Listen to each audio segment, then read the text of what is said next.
we are Americans of Russian, Ukrainian descent. From China.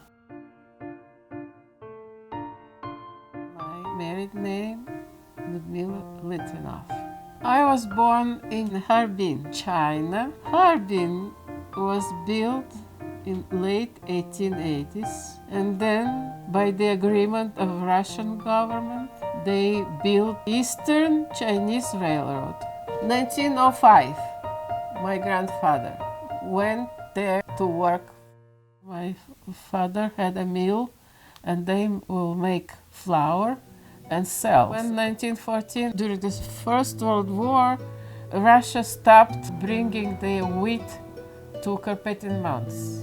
There was no business, and our people left to United States. At that time, there was famine and no work. The law was that only people that had direct relatives could come. Mother came in 1958, but she could take me here because I was born in China. My aunt took a lawyer and went to immigration office, and she said we have such a bad condition. Then the lawyer talked to the immigration. They said, well, this is the exceptional situation.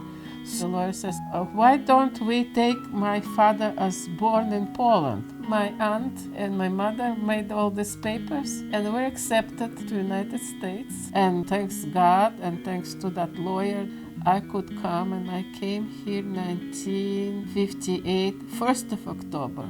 It was wonderful to come here. You know, you have bathroom. You don't have to pump your water, and you don't have to take a bath in the kitchen.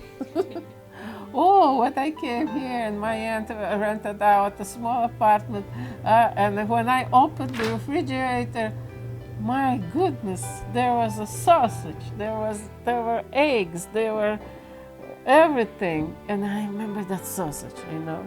The sausage was delicious. So what later happened, that I get a phone call, and the person says, I'm George Litvinoff. Oh, I said, George Litvinoff? Yes, remember me?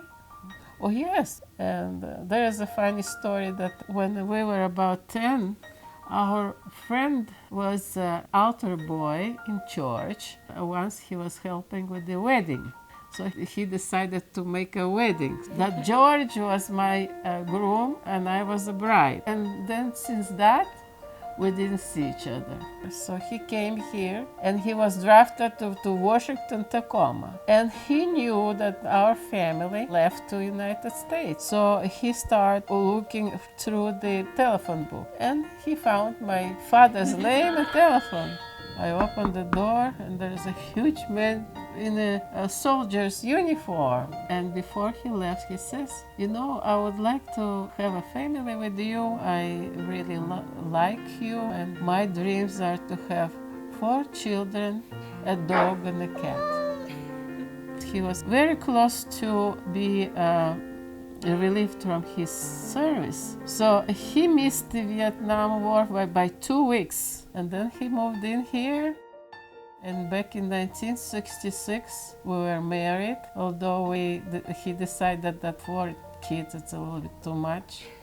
So we stopped at 2, so I had 2 daughters. I see people by their personalities, not by their religion, not by their background or nationality. I have a great appreciation to American people. My home is here, 56 years in this Sunset District. I will never leave here.